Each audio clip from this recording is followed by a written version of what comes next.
What's up, gang? It's Greg Braggs Jr. here with CHGO Bears. We're doing a special CHGO Bears After Dark here while you hang out watching the halftime of the Bengals and Ravens here on Thursday Night Football.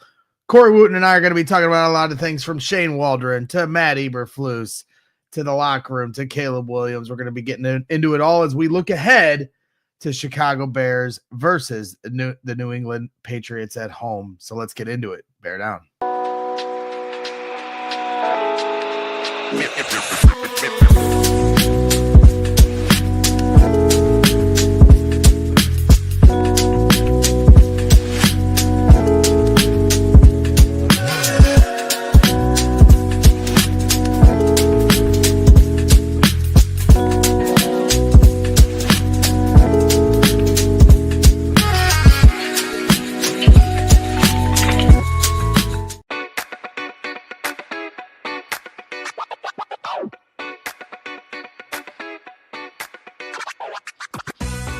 Welcome back to CHGO Bears After Dark, presented by our guys over at ComEd. ComEd always helping us keep the lights on CHGO Bears After Dark. Make sure you hit up ComEd.com/biz. I am your host, Greg Braggs Jr., and alongside me, as always, is my guy, Corey Wootton. Adam Rank's going to have the night off. He's doing a lot of different things between coaching soccer and NFL Network responsibilities. We'll be back to our regular scheduled programming on Monday night with Adam. He certainly made some big waves with his show yesterday, where he broke some news that he had been talking to some sources, Corey, around the league that suggests that Matt Eberflus will be safe going into next season, no matter what happens this season for the Chicago Bears. When you hear that, Corey, what is your reaction to that? You know, I think I want to punch the screen right now, but I want to break my computer, because I'm just going to say this. If, let's just say, the season goes off the deep end, you're telling me that they're not going to fire Eberflus. That's what the sources say. I have a hard time believing that. I really do. Like, think about it. If they go on a losing streak, things keep looking bad, Caleb looks bad, you don't think they're going to try to save him? And if they don't, come on, Bears, what are you doing at this point? So I have a hard time believing that, because right now, I think if they lose against the Patriots, I think that seat is getting pretty dang hot.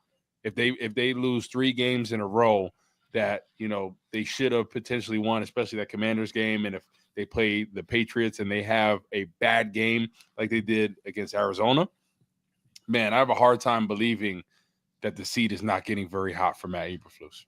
Yeah, no question about it. You know, 3 is the number we're throwing around. The Bears are trying to avoid a 3rd loss in a row. But here at CHGO Bears, this is our 3rd show in a row for the day. And that's what we do here at CHGO Bears. We keep it going, keep it rolling. Talking Bears for better or worse, no matter how they make us feel. We had some fun in Arizona, despite the fact that the Bears got steamrolled in Glendale, but we did have some fun on the golf course where Corey and I got to play together. I know when people watch this show, there's a lot of golf talk between me, Corey, and Rank, and me and Corey finally got to get on the course and play 18 together. So Corey, do you want to we got a lot of Bears to get into, but let's not bury the lead. Why don't you give everyone the scouting report on what you saw from Gregory P. Allen Braggs? Because there's been a lot of stuff being thrown out about my golf game. Yeah, no, I would say from when we went in the simulator during the draft, remember we went to Midtown Athletics, I was like, this guy cannot swing a club, so I thought there's no way. Then I go out there, this guy's hitting fairways after fairway after fairway, getting greens in regulation. I'm like, okay, who is this guy right here? And I would say, right, you were beating me through the first 6 holes, and then, you know, things went a little sideways. You thought you had me, right? And I'm not playing very well. you thought you had me, but the pressure of it, you said, I gotta stop focusing on you, Corey. I gotta focus on my game. I was in your head, living rent free. I'm over there dancing around in your head. Well, and it was hard. It was hard to keep up with you for sure. I mean, I kept you honest. I was gonna say I was impressed, honestly, because I thought your game was in shambles based off what I saw at the simulator. I was like, this guy, and I was impressed. You're a lot better than I thought. You still ain't beat me, but anywho, I didn't have my A game, and I still beat you by what, 6? Yeah, Corey shot at 87. Adam Hogue also shot at 87. They were with a different group.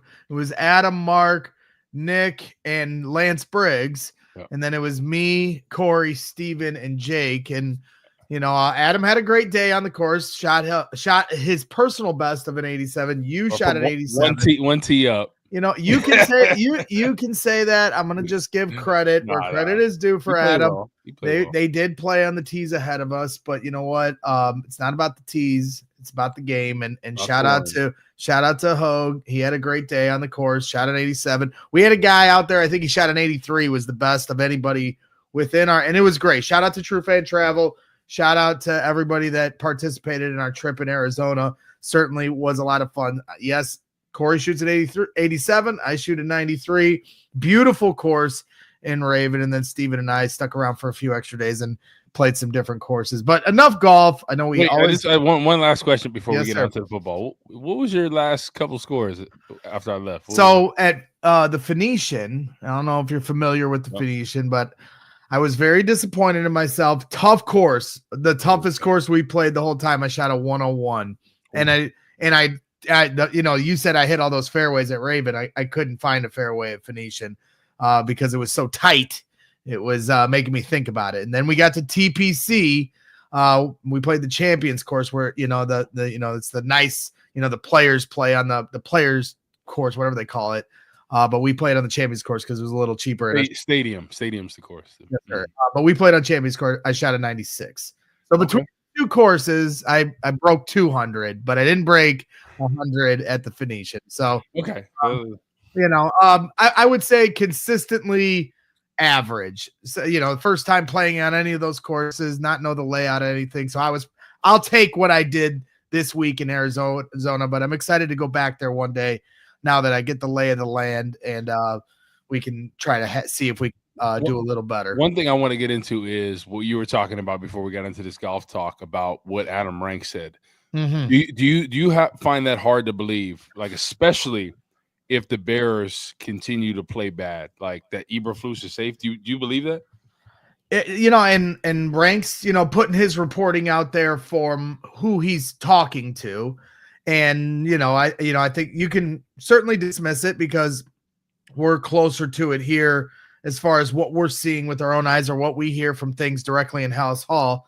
But, he's not talking to, randoms. He's talking to people that are extremely plugged in. Oh, yeah. He does shows every day with guys like Ian Rappaport. So, he certainly has the capability of reaching out to people that would know these things. So I'm certainly not going to discredit Adam Rank's reporting. Oh, no, I'm not trying to discredit No, of course not. Of course. Yeah. And I'm not accusing you of that either. And I know some people in the chat are saying Gary's saying the same thing. Like, I love Rank, but not sure how true that is at this point. And it's fair to question it because we see what's going on here. So to answer your question, no, I mean, his report was he's safe no matter what. Well, Briggs and Alex Brown pushed back on that too. Like, well, what if they lost out? And they quit on their coaching staff in Arizona. You show up and do that again at home against New England, and then Green Bay's a week from now.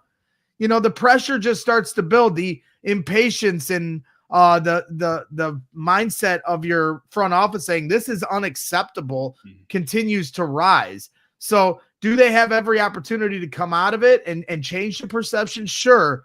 But I thought somebody said it in the chat great early on. Michael Redunza saying, all my best friends who are NFC North rival fans keep telling me, listen to your enemy. We told you Fields wasn't it. Caleb is it. Your coaches are not it, and so when you look at, this coaching, are they the worst coaches in the league? No, they're doing the best they can. They're not the worst, but can the Bears do better? Is Eberflus worth keeping on when you have options this offseason like Ben Johnson and Cliff Kingsbury and different names being thrown around there? At this point, the answer is no. So to answer your question, I'm not all in on what Rank's saying. Like, I still think there's a very good chance that they move on from this coaching staff at the end of the year, especially as it stands right now. But again, a lot has changed over the last 2 games from when the Bears were 4-2 and now they're 4-4. And a lot can change in the next 2 weeks if the Bears somehow win the next 2 games and beat the Patriots and Packers. So it's a week-to-week league at the end of the day. So I like Ryan Poles, but if the season continues and let's say we get a mixed bag, right? Up and down, some good games, some bad games, no consistency, right, from the quarterback or the defense the rest of the season, they're going to have to make a change. So I believe what Rank is saying, but I have a hard time believing that they're actually going to go through with that if the season unwinds a mixed bag or they're not playing well. Because right now, seeing some of the players, it seems like they're not on the same page with the coaches. And it seems like there is a little bit of rift within the locker room a little bit. And it's a lot different than after that Jaguars game, right? Everything's all roses and happy. And it just seems like a different tune right now. And DJ Moore does not seem to be on the same page. I know they're trying to pin Justin Fields and Caleb and what this, which is nonsense. I think the thing is right now, what I want to see from this coaching staff is just dumb it down. Keep it simple. Keep it simple, especially offensively with Shane Waldron. Run the football. Let that be the identity of your team. And they have to coach Caleb up to take the underneath throws, because we saw in that Arizona game too many times. How many times did he pass up the sure thing, right, for a touchdown or a first down or close to a first down to try to play hero ball? That's something he did at USC, which you can get away with in college a lot of times, but at this level, you cannot do that. So he's got to live to play another down, to hit the open receiver. And I just think it all comes together, right? The coaching staff has to do a better job of getting through to him. He's got to go out there and play better himself. You talked about it. We talked about it on the postgame. A lot of his throws, he's overthrowing. They're not on the same page. So they just have to simplify this offense. And I think in the Jacksonville game, what I loved about it, there was a lot of short rhythm and timing throws. Got the run game going early on. And I think that's the recipe for success. I think when you're trying to get a young quarterback confident, because I think when you look at the season, the first couple of games, his confidence seemed kind of low. And then all of a sudden we saw him start to come along in that Rams game. Then with the Jacksonville, we saw his confidence at an all-time high.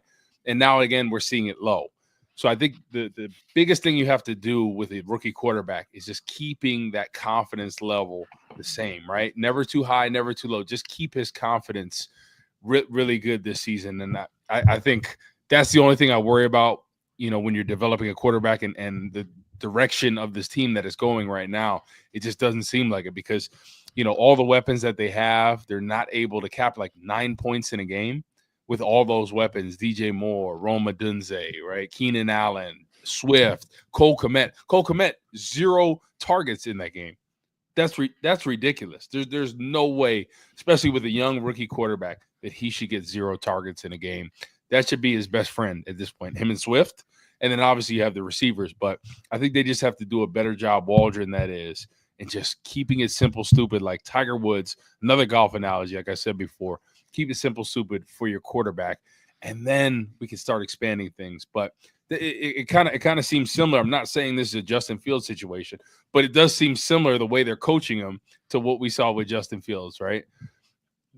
We have to do a better job because Caleb is so talented. You got to get the best out of him. And Shane Waldron, that's your job every week, right? Go 1-0 and make sure your quarterback is confident and he gets better every week. Yeah, no question about it. And that's right, Jacob Stout. 3 shows in one day. He says, who's this guy think he is? Adam Hogue? You're damn right. Now, this is probably my punishment, right, for sneaking in a 2-day vacation with Stephen Nicholas, who it was his idea. Okay, he has family and he has family. You weren't turning down golf. I wasn't. You're damn right I wasn't. And if I could still be there, I would still be there. But we're having fun here talking Bears all day and all night long with our 3rd show in one day. I have some questions I want to throw to you about the leadership in the locker room, some of the different team meetings that have been going on. So please make sure you hit that like button while you're hanging out. As always, here on CHGO Bears After Dark, We are live every single day, pre and post game shows, as Corey mentioned, live for, here coming up on Sunday for pregame and postgame show coming up for Bears versus Patriots. We're going to get into a few other things here momentarily, but first want to give a quick shout out to our guys over at ComEd, and we appreciate ComEd as always for their support. ComEd can help guide businesses to save money by becoming more energy efficient. If you didn't know that, now you know that about ComEd. The energy efficiency program can help find up to 35% in energy savings. So what does a business have to do? Well, just sign up for a free facility assessment at comed.com/biz. So, and you're asking, why aren't businesses doing it more? Well, maybe they forgot the website. That is comed.com/biz. I said comed.com/biz. Did you hear that, Woot? Yep. comed.com/biz. That should do it. Terms and conditions apply. Offers are subject to change. Actual savings will vary by customers' energy usage and rate. The ComEd Energy Efficiency Program is funded in compliance with state law. Also want to give a shout out to our guys over at CHSN. There's a Bulls game going on right now. Make sure you tune in here later on this CHGO Sports channel if you're watching on YouTube for the CHGO Bulls post-game show immediately following the Bulls game, which is being broadcasted right now on CHSN. And we are, of course, sponsored by Chicago Sports Network, the new home of the Blackhawks, Bulls, and White Sox games. CHSN will broadcast more than 300 live games per year across the Blackhawks, Bulls, and White Sox, and will feature a full lineup of original Chicago-focused sports content. They're also Chicago-based, Chicago-built, and Chicago to the core. And they're bringing it to every corner of Chicago across our 77 great neighborhoods and beyond. At CHSN, Chicago comes first. Visit chsn.com for more info on how to watch Bulls, Blackhawks, and White Sox games all season long. So I want to get into this here because when I was talking with Lance Briggs and Alex Brown, and that show just premiered here at 7 p.m. Central here right before we got started here. And we talked a lot about leadership. Mm-hmm. And there's 8 different captains. It's like Mercedes Lewis, DJ Moore, TJ Edwards, Cole Kmet, Caleb Williams, a rookie, and there's just a lot of different leaders that were voted by the players. But I think Lance Briggs and Alex Brown took exception to the amount of leaders that are appointed by this team and how long they've been on the team to actually earn that title. Then we talked a little bit about how many meetings this team has already had to have, and they've spoken about this publicly. Leadership meetings after the Colts game, leadership meetings after the Washington game, a lot of chirping going on through the media. Then this week, there was another meeting that was more of a, they have team meetings every week in the film room, but this one sounded like more of a come to Jesus type of a meeting. And TJ Edwards spoke on this just the other day. He said on the Bears team meeting, we aren't sugarcoating anything. Stuff that was said, I'll keep in-house, but I think it was just very genuine and real. There's an understanding that from coaches to players, we all need to be better. In this league, the really good teams take accountability, not just players, but coaches as well. And I feel that we have a team that does that. But again, it's one thing to say how good we can be and all those things, but it's another thing to go do it on Sunday. So, Corey, I'm curious to hear your perspective on this because we're up to like 3 or 4 meetings now on the year, and we've only played 8 games. And it's to me reminiscent of the Jimmy Butler Bulls with Fred Hoiberg, and they're having meetings every other week because they're ready to rip each other apart. This, to me, as much as they're trying to rally the troops, this can't be a good sign that they keep having to talk about it.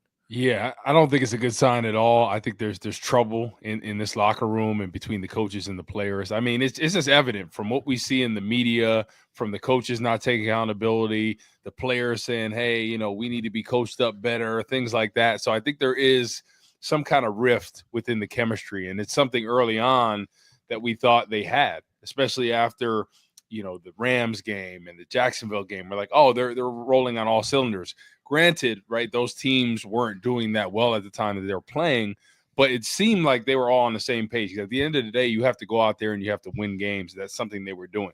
To go 4-2 at that point, I thought, hey, listen, they've hit where they need to go.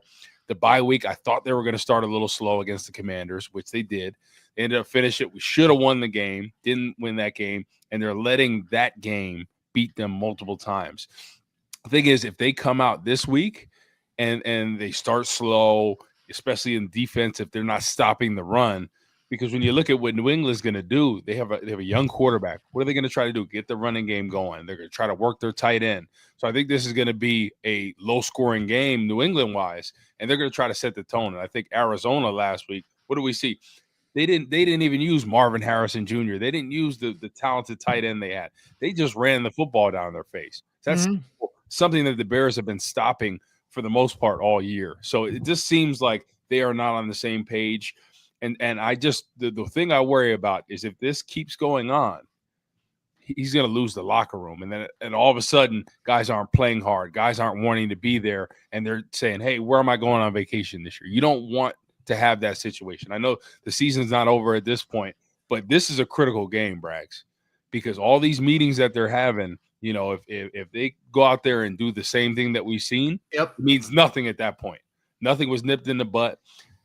There's nothing that is positive from those meetings. So hopefully, like he said, guys are being real and saying, hey, listen, we need to play better. We need to go out there like we were doing against the Jacksonville Jaguars, like we were playing defense against the Rams, against Matthew Stafford, how we had him out there running for his life. We need to get back to that type of football, right? The defense especially, right? The offense, they're trying to figure things out with a young quarterback. I have no problem with that, right? There's going to be some growing pains. But defensively, you are a defensive ball club. You set the tone of the game, right? You stop the run. You get after whatever quarterback's there. And what do? You get turnovers. So, listen, we need to make this young quarterback's job that much easier. So, we are the heartbeat of the team. That's what needs to go on going forward. Because if they're going to turn things around, it's going to start defensively, right? Because after that, the offense feeds off that. And Shane Waldron, run the damn football. Set the tone of the game. I think that's what they need to do on both sides of the door. In the trenches, you got to control the line of scrimmage. So run the football, and what is it going to do? It's going to take the pressure off Caleb. That's the biggest thing. I think he's trying to play hero ball. He's got to get coached up better. He's got to do a better job. But how do you make his job easier? You run the football, you work play action, you get the rhythm and timing throws early on, and then all of a sudden we work play action, we take some of those shots. So that's what they need to do. Simplify the game for everybody across. Every man on defense has a gap. You play gap discipline, right? And everybody's chasing to the ball. So if somebody's out of their gap, you make them right. No question. Well said. That was a lot of heat there. Dude, I felt like I was back in the locker room, man. You getting me charged up, Bragg. Well, I love it, man. I mean, for you, like, what was it for you in these meetings? What was it like when you were a young rookie? Like, do you have any memories of, I'm hearing a little bit of feedback there. It's all good. I know you want to hear it's good enough that you get to hear my voice, just through but if you want to hear it double, because it's just, I know I bring so much wisdom, that's fine too, but I'm messing with you. But I'm curious to know, your perspective, like when you were a rookie, in those meetings, if you were a part of any of those kind of meetings versus then when you became a veteran, because what you just said right there, that's how a veteran speaks in the locker room. But a guy like Caleb Williams, who's a rookie, yes, he's been voted a captain, which I want to get into in a minute. But as a rookie or a young player in that locker room, when these meetings are taking place, what your role is in that kind of a conversation. Yeah, you kind of just shut your mouth and let the veterans talk, because even though Caleb's a captain, he hasn't earned his right to talk. I'm just being 100, and I know Briggs and Brown would agree with that. So I think the thing is, those veteran guys, right? The TJ Edwards, the Kevin Byards, those type of guys, Andrew Billings, Montez Sweat. You have to be the voices. DJ Moore, I don't know the situation with him right now. It seems like he might be a little checked out. I'm not really sure, Braggs, right? But offensively, you got to find out who's that leader. And I don't know who that leader is right now. I think defensively, there's a bunch of leaders, but offensively, like who would you say is the leader of that offense right now? I don't see anybody that comes to mind that I think is going to go there and set the tone of what the team should be. Well, I mean, that's probably Cole Kmet. Probably it's and we're obviously we have bias. Cole Kmet works here at CHGO Bears, but even if he didn't, that would be the number one name I'd bring up. To me, the only two leaders that have actually earned it, the two captains, but even put the captain patch aside, the actual leaders on this team, Jalen Johnson and Cole Kmet. When you talk about who's earned it, they've earned it because they've been here longer than anyone. They earned their way to the contracts they got. They represent a lead by example on the field and off the field, the way they practice, the way they play in games, the way they, speak to the media, the way they hold themselves accountable. But these were the captains that were anointed by the players through a voting system. And that was Caleb Williams, a rookie, DJ Moore, obviously a veteran with a resume that speaks for itself, but only in his second year, with the Chicago Bears, Cole Kmet, as we just mentioned, Mercedes Lewis, he's the oldest player on the team at 40 years old, but he doesn't play that much. And, he certainly had a few false starts in the limited snaps that he's gotten. Tremaine Edmonds, obviously another veteran linebacker and somebody that I do think is a leader, but again, only in his second year with the Bears. TJ Edwards, once again, another guy that I would say has leadership qualities, but again, only in his second year on the team. Jalen Johnson, and then Kevin Byard, who's been here, 6 months. And so I think that's part of the problem. Like, I think all of those guys are leader, like have the leadership qualities, but they haven't earned enough of being put in the time here with the Chicago Bears. So now you have to vote. You have to pick on guys to be your leaders. Do you really need 8 or however many I just named? Do you really need 8, Corey? Yeah. I don't know that answer. Do you need 8 or can it just be 2? Yeah, I think it should be 2 on both sides of the ball, and then maybe a special teams player. I think that's what you have to do. But I'm just thinking back to when I played. So guys like Urlacher, Briggs, Peanut Tillman. If somebody's out of their gap, right, guys are going to make mistakes. But I think it's the leadership of the team, those vocal guys that say, hey, why you out of your gap in that situation? That's you right there. You got to make that play. Don't let that happen again. And I just remember thinking, oh, shoot, I don't want to let them down. And I just knew that them checking me the next time, I'm not going to make that same mistake. And that's what I'm just hoping, like on the offensive side of the ball, right? Olin Kreutz was there my rookie year. Roberto Garza was the guy when Kreutz left. He was the one that set the tone. If somebody's messing up on the offensive line or false start, he checks people. You got to have somebody that keeps people in line and hold them accountable. And that's what I worry sometimes. Like, I know Cole Kmet has done a good job expressing in the media what's going on. But I think maybe he needs to be the guy that sometimes checks people offensively. Like, hey, we need to lock in. We need to do this. We need to – there's got to be that vocal guy, that vocal leader that's going to take charge of that offense.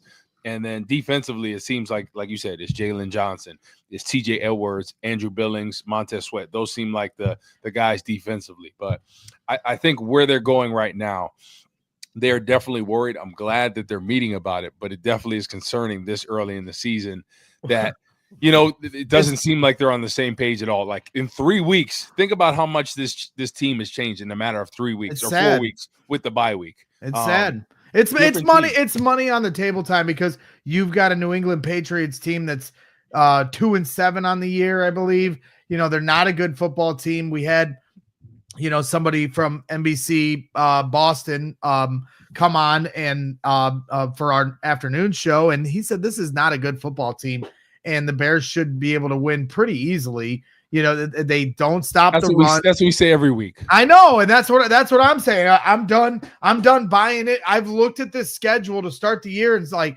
man, these games are wins.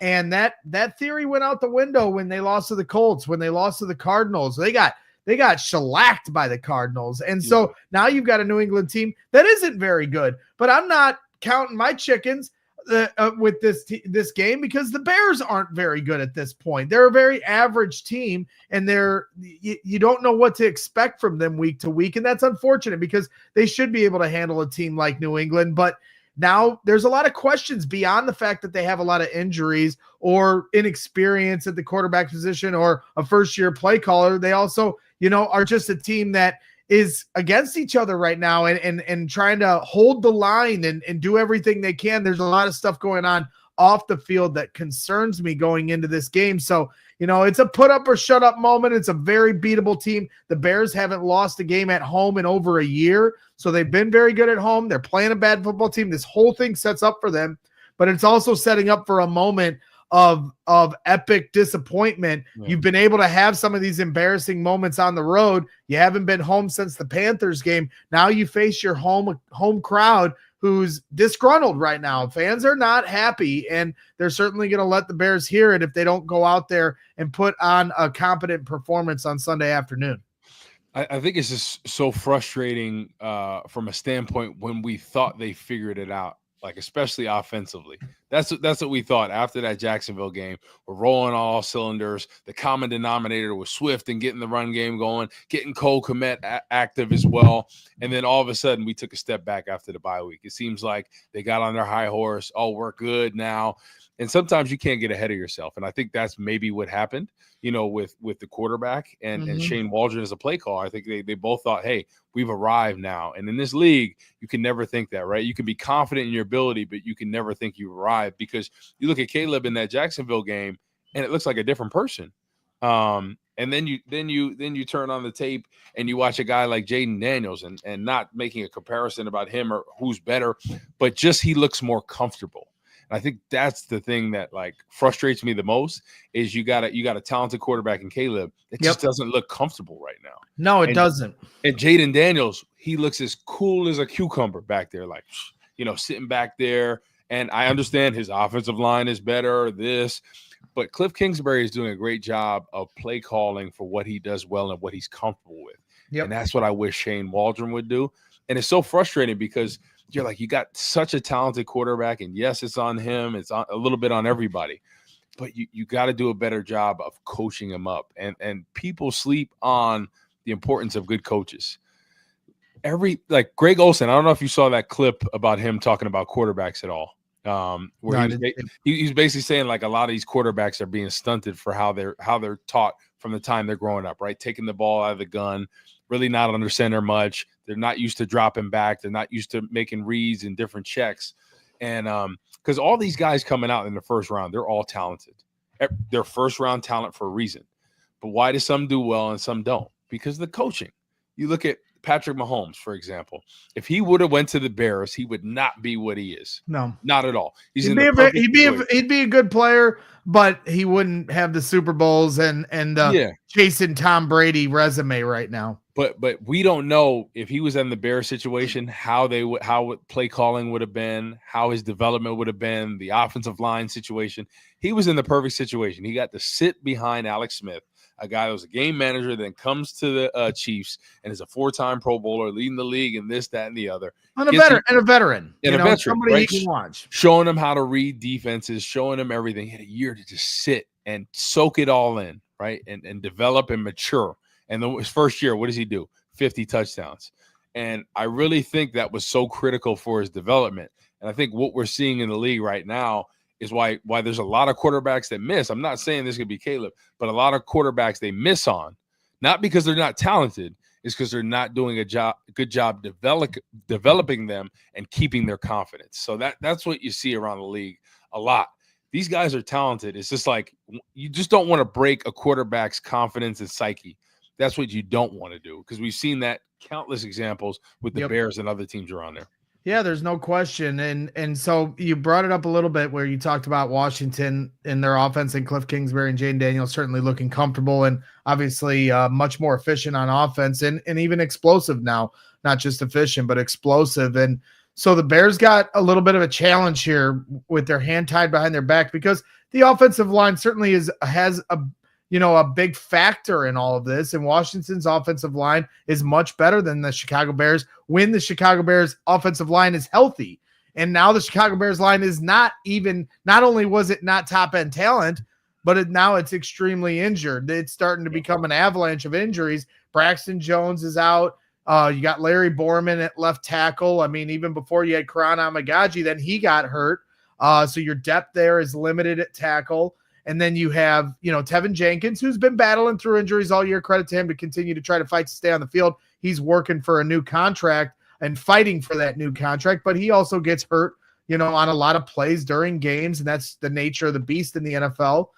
Coleman Shelton has been the one guy that's been able to get out there and put his pads on and play through every game this season, but a very average center, and I think that's putting it best. Right guard has been a mess from Nate Davis to whoever else they're trying to slide there. Now you've moved your way to Matt Pryor, who's been solid, but is a second to third string right guard that you had to plug in there to make up for the nightmare that started with Nate Davis. And your right tackle, Darnell Wright, your first round pick last year, is out with injury too.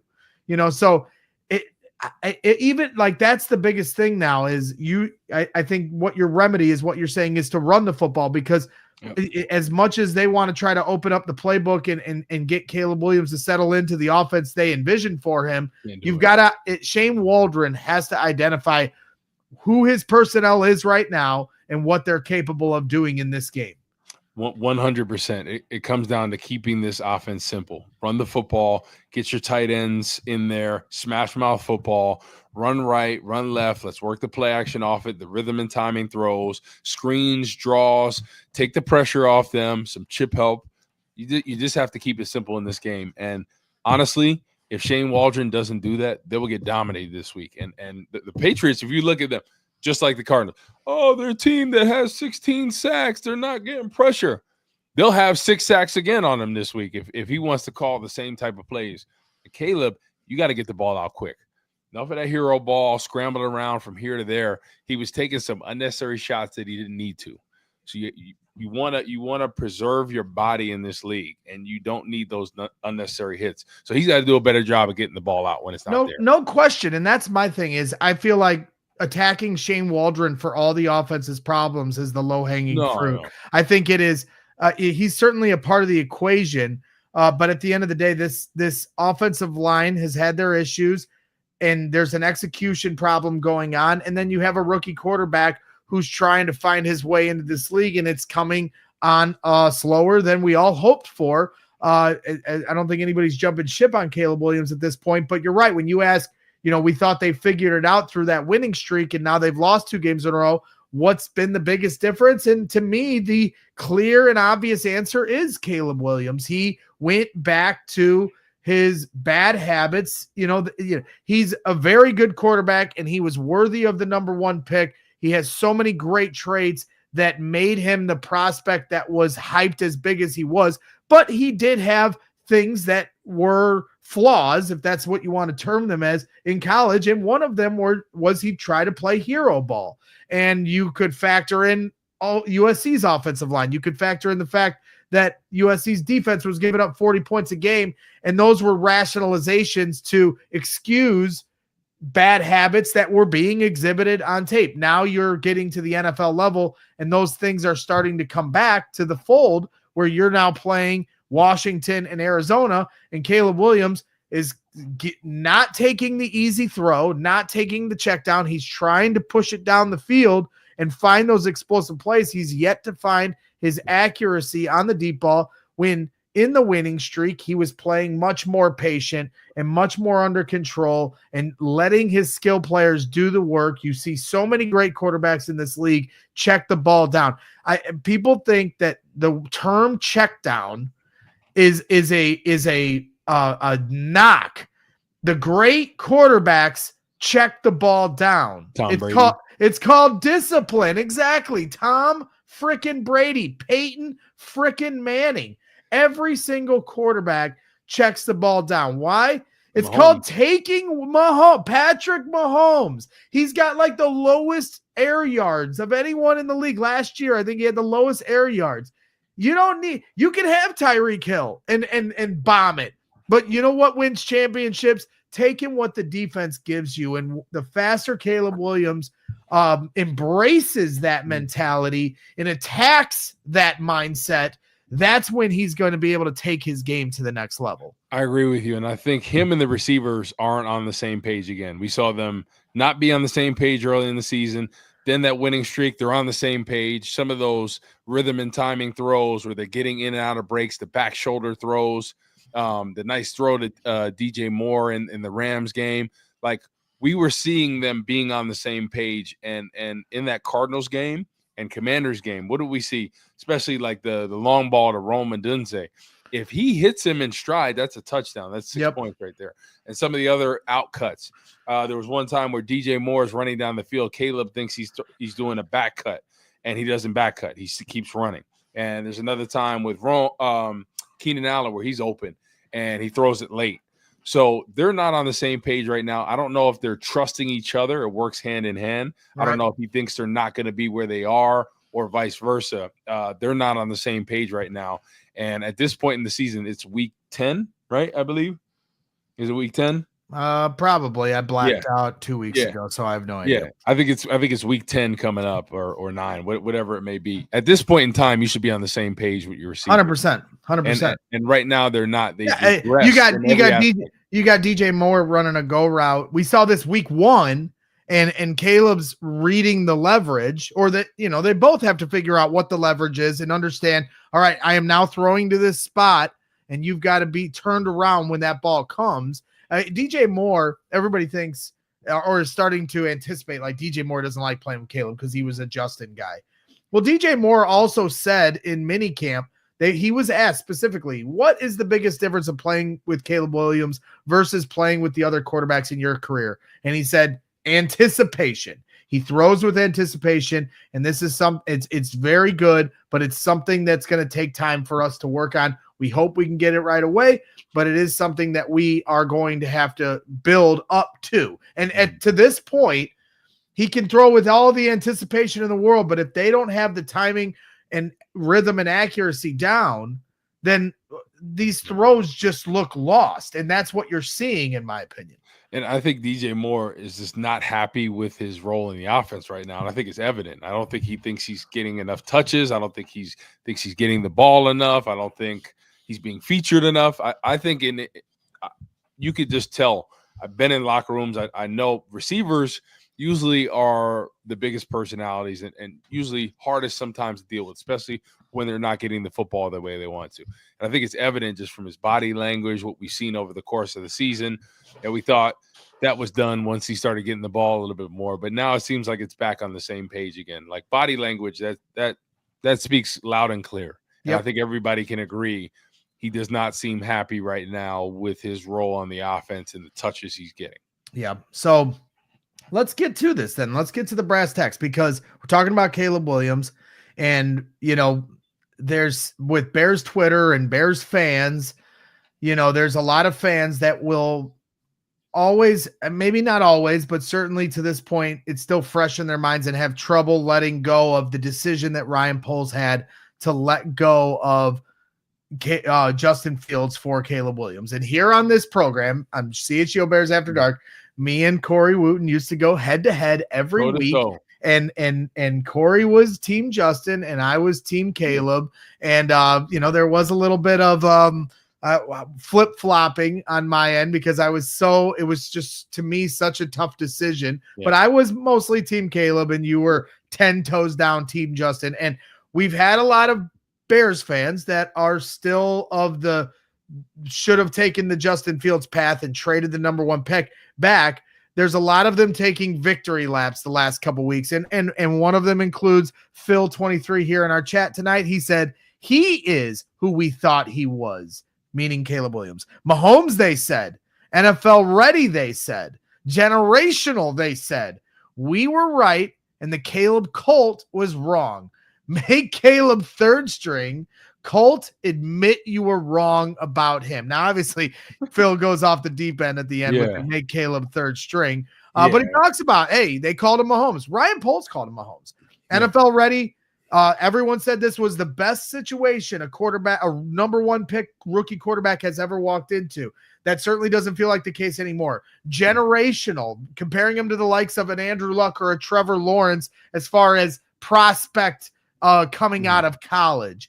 And these things aren't all coming to fruition here in the first 8 games. So, Corey, I am giving you the floor if you want it to take a victory lap, or do you think any victory laps are premature from the people that said to keep I think it's very premature. He hasn't even done 9 games this season, right? Eight games, I believe, so far. I think people are jumping to conclusions too early.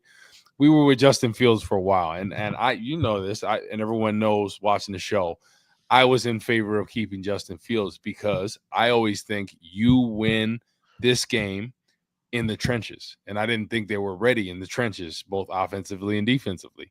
And I thought trading him, you could get a lot of value, potentially 2 other picks, and potentially have 3 first-round picks in a situation where you can build the offensive line. But I think Caleb's going to be a good pro and a good player. I think he's going through some growing pains. And what did I say from the beginning?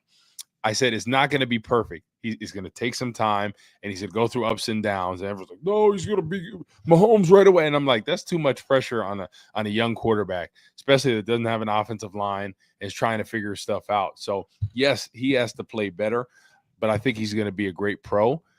The one thing I just hope, and I've said this, I just hope they don't kill his confidence. That's the one thing, because I think he's a very confident person. But when you mess with somebody's confidence too early on, I think it really stunts their growth. And I think that's what we saw from Justin Fields. Not saying it's going to be the same situation, but the constant sacks, that Browns game, it does seem like there's a lot of familiarity from that standpoint of the offensive line being bad and him getting hurt, getting hit, and running for his life, which is a little bit scary, especially with your young quarterback. So I think it just takes time. So I'm not having any victory lap. I'm happy with the decision. I just wish they would have built the trenches for whatever quarterback was in there. And I think they haven't done that good of a job of it. On paper, it seemed like it was okay, but we saw how that has unfolded so far this season. Well, I mean, Ryan Poles said a few times during the offseason, right before the season started, that this was the deepest O-line group he's ever had. And I think that was speaking a little too strong, even if he was proud of the group he put together there, because it is deficient in top-end talent. And, I think still has another year of building in that trenches to get to a spot where you have, you've kind of reverse engineered what this offense is, because you bring in DeAndre Swift, you bring in Gerald Everett, who is like not on this team at this point. How many times has Gerald Everett gotten the ball this year? At training camp, he looked like he was going to be a focal point in the downfield passing attack. He's non-existent. You bring in DeAndre Swift, as I mentioned, you draft Rome Odunze. So you bring in a lot of skill guys. You pay DJ Moore the highest paid contract in Chicago Bears history. You're investing in skill around Caleb Williams, but the skills aren't going to pay the bills. It's going to be the O-line that makes you eat. And right. So that's what I've always preached. You win the football game in the trenches, both offensively and defensively.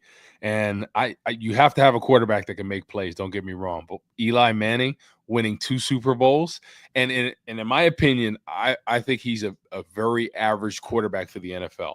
But what he's done is win the big games. And think about both of those Super Bowls were very tight games. And who won that? Michael Strahan, Justin Tuck, O.C. Umenara, Jason Pierre-Paul. That defense won the game, not Eli Manning, right? I know on that drive he had the helmet on the helmet catch with David Tyree, made a great play. But listen, Eli Manning didn't do anything special in either of those games. So that was my thing. I would like for the Bears to just build the offensive line and defensive line this offseason. That's what the focus has to be. And I think it's clear they're going to once they get there, but that doesn't make Bears fans feel any better at this point, because they want, as much as everyone was telling me that they weren't with me on the win now mentality, now everyone's pissed and wants to fire everyone 8 games of the season. So I think, even though no one wanted to admit it before the year, when I was like, win now, they have a chance to make the playoffs, everyone's like, calm down, Greg. It seems like everyone is where I was, because there wouldn't be this much panic if you didn't have those kind of expectations attached to the season. And I'm completely fine with the high expectations, because it's time to raise the bar and the standard of expectation here in Chicago and not settle for mediocrity. So if Caleb Williams isn't playing good enough, good. I agree. Just like Justin Fields last year wasn't playing good enough, that I agreed with. Matt Eberflus isn't doing good enough. I agree. 4-4 is not good enough. Caleb Williams playing hero ball. Beyond that, his footwork needs to get cleaned up. Yes, you're not always going to have a clean pocket in the NFL. I don't care how good your offensive line is. You got to learn to settle your feet. You're not always going to be able to throw on the move. That's how your accuracy downfield is going to improve. You got to take the damn checkdowns. And he did it in his 3-game winning streak, so he's fully capable of it. I think he has the right head on his shoulders, so I think he's going to be all right. Mutt says in the chat he's going to be all right. I agree with that. Yeah. But I I don't think we have to, have kid gloves, criticizing Caleb Williams. And I'm not worried about what Phil in the chat or anybody else says with the I told you so tour. Have at the I told you so's. For me, I'm watching what Caleb Williams is doing week to week, and we can acknowledge the things he needs to clean up and get better at. And for me, I have no doubt that day will come. But the biggest thing is two things. One, we don't want him developing bad habits, because you started to see that creep in, especially in the Arizona game. And then two, you don't want him to get injured. And Shane Waldron needs to understand what his personnel is, understand where his quarterback is on his developmental scale, and protect his quarterback, run the ball, give your team a chance to win a game, build up your confidence, and slowly move up the ladder to whatever offense you're trying to be. And then also, Matt Eberflus, getting him off the damn football field at the end of the game when you're up 30, where you almost got your franchise quarterback hurt. So, because he's not going to develop if he's on the sidelines and he's injured. So, yeah, I understand you need the reps, but you have to understand the context of the moment too. So, not developing bad habits and making sure your quarterback's protected from injury. Those are as best you can in the NFL. Those are the two biggest factors here for the rest of the season. Exactly. You hit the about him creating those bad habits. I think that's something that a lot of young quarterbacks get into, especially we saw that with Justin Fields a lot of times with the footwork. When you get lazy, you get sloppy with things. You have to focus on it, and I think the coaches really have to get on him about it, because he's so talented. When he's on, and I think we've seen him up and down with some of this. So I think he's got to do a better job of coaching them. And it comes down to each week, did he get one day better? And we said this from the beginning. This season, obviously, it'd be nice to win, to make the playoffs. It'd be nice to have a playoff run. But this season is about him developing and him getting more confident. So next year he could hit the ground running. And there's growing pains 100%. And there's going to be some games where, he throws a couple picks here or there. But the biggest thing is you want to see some growth in some aspect of his game, whether it's footwork, whether it's anticipation, timing with the throws, more accuracy, things like that, learning to check down, learning to throw the ball out of bounds. You just want to see growth every week. And right now, I think we're seeing him get worse the past couple weeks. I really do. And that's not a great sign for your young quarterback. So going forward, you got to get him better every week. Scottish Bear here in the chat is bringing up one of the positives over the last 2 weeks. While it has not been pretty from an operations standpoint, from, a disciplined approach, trying to play too much hero ball, footwork, all those things are negatives here the last couple of weeks. He hasn't turned the ball over the last couple of weeks too. So that is also a big part of playing the quarterback position. So, I like Scottish Bear here, as we're all trying to have a critical eye, though, that you can acknowledge the positives. And that certainly is one of them, is that he does it. He's making sure he doesn't turn the football over. Sometimes there's a little bit of luck involved there, but there's also luck when you do turn over the football at times. But Scottish Bear bringing in a positive as we start to wrap up this show here tonight. Corey, obviously a few days away from Bears Patriots. I want to get your thoughts. Obviously Drake May, a young quarterback that still has a long ways to go in his development. Offensive line isn't great. I think the New England Patriots have a really tough time running the football. They're, I think, top running back in the last game against the Titans had like 12 rushing yards. Drake May ran for 90 yards. So he was their top running back for the game. Doesn't have many weapons to throw to, and then you have a defense that gives up a lot of yards on the ground. I think they gave up like 130 yards on the ground to their the Titans' top running back here last week. So the Bears have an opportunity here on Sunday on the lakefront to get off their little losing streak here and try to get back over 500 to 5-4. I don't know how much you've seen of the New England Patriots so far this year, so I wouldn't blame you if you haven't seen much, but just curious to hear your thoughts on the matchup in general. Yeah, this is a matchup that they should beat the brakes off the Patriots. Should on paper, right? The way it's lining up, but the way the Bears have played lately, they're not a good football team either. So I think it's an even playing field, because what did we say last week? Arizona defense can't get pressure. They have a bunch of sacks. And we knew they were going to run the football last week. they ran the football down our throat. So I think the same thing with a young quarterback. They're going to try to get the run game going. I know Stevenson is probably their best running back besides Drake May was basically the running back last week.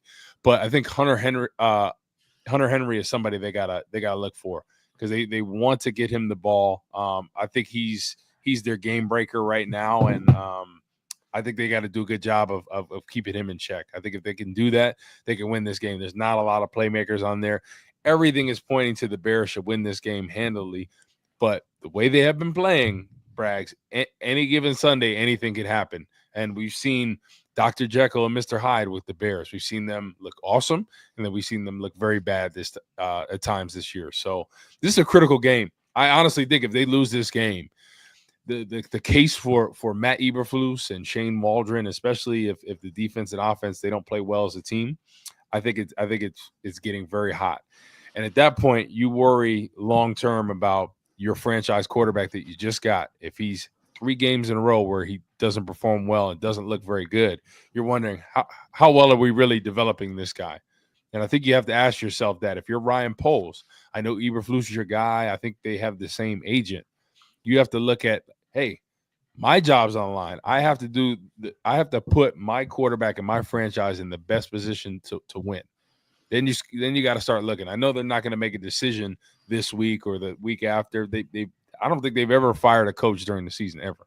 The Bears. Yeah, not my days. But I think times need to change. If they keep playing bad, I think you have to make a statement that we're not going to tolerate this BS in this franchise. We're going to start a new culture in here. And I think the thing for so long has been defense. What about the offense? When is the offense ever going to come around? Right? When are we going to have a quarterback that's a stud that we feel good about? We do have a quarterback like that, but when is he going to perform like that every week? And it's all about coaching. So if this staff isn't going to do what they need to do, pull the trigger, give Ben Johnson the house. That's if they don't play well this week or the next week. I think you have to do it. Yep. Literally, you cannot worry about that's my guy. This is this. At the end of the day, your job's on the line, Ryan Poles. Yep. So hopefully he's talked to both of them and said, listen, you guys are my guys, but the way they're performing on Sundays, it's a reflection of you. And if you guys don't pick it up, you're going to be out of there. Yep. And you know how this league is. No hard feelings at all. It's a business. Right. You got to do your job, right? These players got to do their job as well. But if the product on Sunday continues to be what it is, both of y'all ain't going to be here. Yep. Clock is ticking. It's time for the Chicago Bears to show the improvement that I have shown on the golf course. Oh. 15 months in, never played golf before 15 months ago. And now if you look at where I'm at from where I started, like I would say, Corey, that I am like, as it stands right now, if I continue to get better the way I have, that I am on a pro tour trajectory. Like if I keep getting better each year, as much as I got better, senior tour, don't Mark Carmen me, but I'm saying if I get as good, as better as I did from the first year to the second year to the third, then I can only imagine that's how it's going to go for me, Corey. Like each year I'm going to shave like 6-7 strokes off my game, right? Like that's how it goes. By year 5, I should be breaking 80, right? Yeah, you should probably. No, I mean, I think that's realistic, but yeah, let's get back to the Bears and not your terrible golf. Well, we're wrapping things up, so I thought I'd finish on a light note. And there's nothing I like talking about more than my golf game, especially when the Bears are ruining my life at 4-4.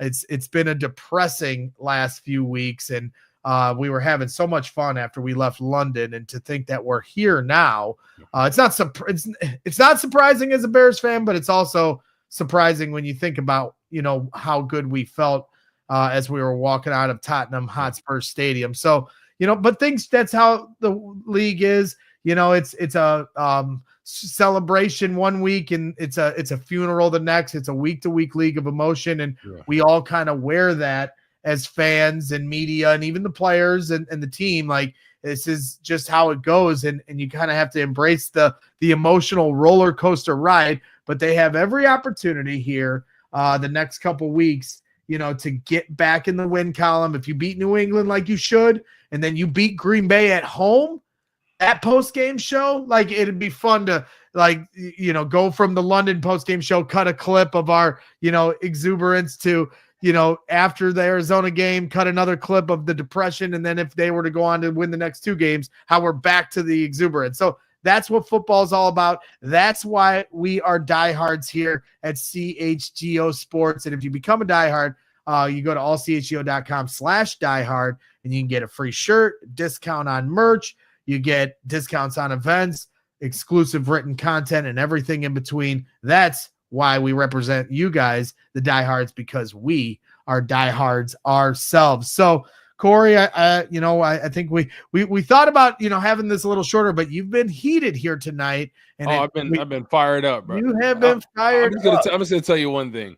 Yes, sir. That if they don't win this game, Eberflus is in the hot seat. And they have to look in the mirror, the Bears, about what the direction of this team is going and where they want to be, what type of football team they have to, Braggs. I do, because you're not going to beat Green Bay if you can't beat the Patriots. You're not even going to come close. You'll get blown out in that point. So this is a critical point, and I know we've said a lot of games are must win, but this is a must win game this week, because if they don't, I'm telling you, I think things are going to be bad in the locker room. The chemistry, like we see, it's starting to fizzle out a little bit. I think it's going to go in a bad direction if they don't win this game and they play very poorly on both sides of the football. Yep, it's time to start playing some consistent, some efficient, and some patient football on offense. And on defense, it's time to get to that quarterback, stop the run as best you can. No Andrew Billings. That's certainly going to take a hit on that, but you got to hold the line, and the defense done a great job. You got Kyler Gordon returning, so that certainly should be a big help, as he's a big piece of what they're trying to do. And obviously the coaches got to hold up their end of the bargain. So once again, hit that like button here for the third show here at CHGO Bears of the Day. And make sure you're subscribed to our channel here at CHGO Sports if you haven't already, as we try to climb to 80,000 subscribers, 90, and then hopefully here one day we get to 100,000 subscribers. We will be live before the game, pregame show. Corey, Adam, and Mark will be on that. I'll be at the tailgate at the corner of Wabash and Cermak. Go to allchgo.com/events. If you're in Chicago and you're going to the game, or even if you're not going to the game, you want to hang out with us at the tailgate, we'll be there in the morning, bright and early, 7 a.m. to noon. And then after the game, we'll be live for our post-games show, plural, because we have our live post-game show of CHGO Bears, and then the Briggs and Brown post-game show immediately after our first post-game show. So you can't find anyone in the city that's putting out as much Bears content as we are, with some of the best to talk Chicago Bears football, including 3 former great Chicago Bears in Corey Wootton, Lance Briggs, and Alex Brown. And then, of course, our guys Adam Hogue, Mark Carman, and Nicholas Moriano on the Bears beat. And then I do my thing where I just yell loud, obnoxious stuff into the microphone, because that's what they brought me here to do. So appreciate everybody hanging out. We will see you on Sunday. Make sure you check out the Briggs and Brown show from tonight. If you haven't already, you got all weekend to check some of that stuff out. So we will see you guys soon. Thank you, as always, Corey. Appreciate your time on a Thursday night special. Enjoy the rest of your Thursday night football, but always bear down. We all silly like the mayor.